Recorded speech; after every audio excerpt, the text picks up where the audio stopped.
Hey guys, it's been a long time that I've spoken to you, so I want to tell you a story to chill the bones from a thing that I saw.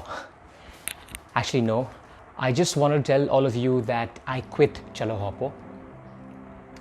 And this is a decision that I have slept over and thought deeply about.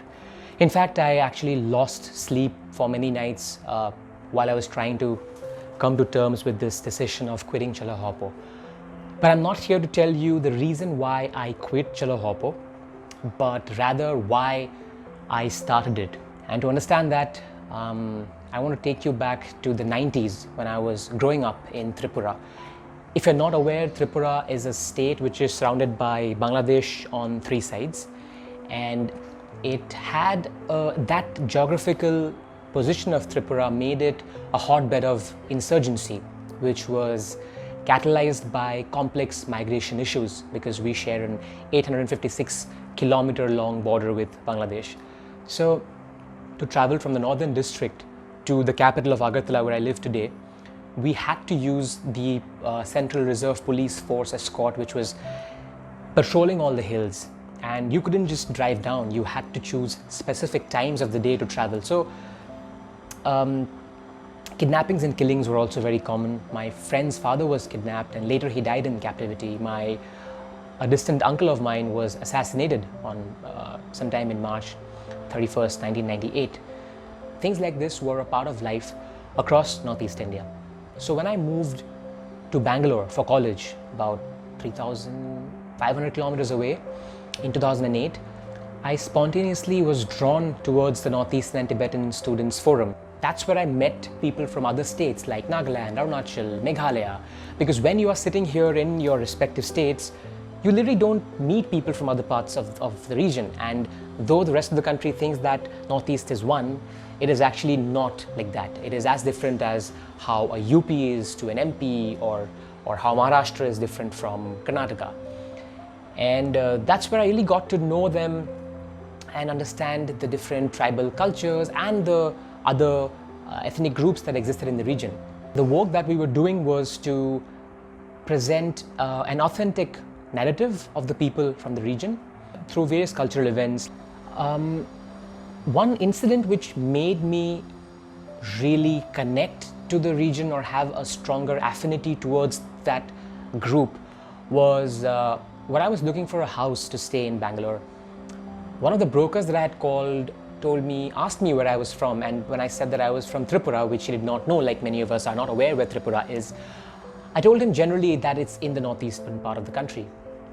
And he right away said, without even seeing me or meeting me, he just said on the phone that he couldn't give houses to people from Northeast and from Maldives. Now, I'm in no way saying that is that broker's understanding or perception, or for whatever reason he cited for not giving me the house is how the rest of the country thinks or the attitude of the rest of the country is like that towards people from the region. But as an 18-year-old, those kind of things really stick, and it really stung me. Fortunately, I could understand at that point that this was happening due to the lack of knowledge about the region, about the northeastern region in the rest of the country. And I kept working, doing my best to sort of make people more aware of what life was like in this part of the world. After college, I didn't take up a job which was typical, and I joined an NGO where I was teaching underprivileged children in really low-income schools. And why this is important is because that experience made me realize that you have to do things that you are passionate about, that is close to your heart, and the paycheck that you get at the end of the day does not really matter. 3 years after finishing my teaching experience, I relocated to Guwahati, and in 2016 we launched ChaloHoppo with the vision of tourism being used as a tool to bridge the gap between Northeast India and the world. What prompted me to put this message out today is that I did not have access to ChaloHoppo's Instagram page or the official email, and I have built a relationship with so many of you just by chatting with you on these social platforms. And I didn't want you to feel like I'm not responding or it's that I have become different. It's just that because I'm not officially associated with the organization anymore, I'm not responsible for replying to those emails or messages. The point of me telling you this is that irrespective of whether I'm a part of ChaloHoppo or not, my vision of seeing people embrace each other with all their differences and using tourism as a medium to do that is going to remain the same.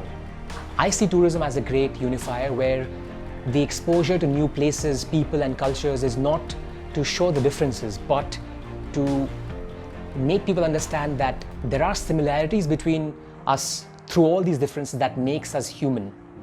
And we must rise above all our ethnic and religious obligations and respect life. Because together we have a larger problem to solve, which is to protect, preserve and nourish life forms beyond just the Homo sapiens. But it starts with people accepting each other. And we are so fortunate that the Northeast is naturally blessed to become that setting where this process can begin. I just hope that we are able to resume our travels soon, and not for the gram, but for the right reasons. On a closing note, what I want to say is that it was extremely difficult for me to let go of something that I loved and I literally put every waking minute of the last 4 years in. But once you're able to let go of what you really, truly thought that you could not live without, is when you have no more any fear of losing anything else.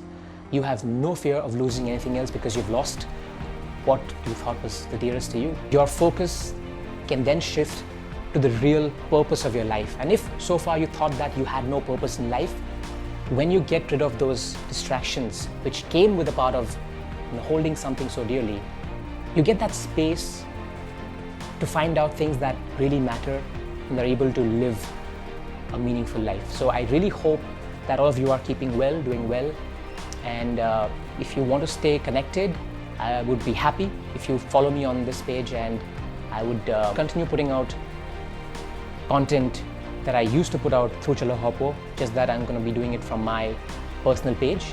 As far as ChaloHoppo is concerned, the company exists, and right now it's on pause, but I'm sure things will resume with time.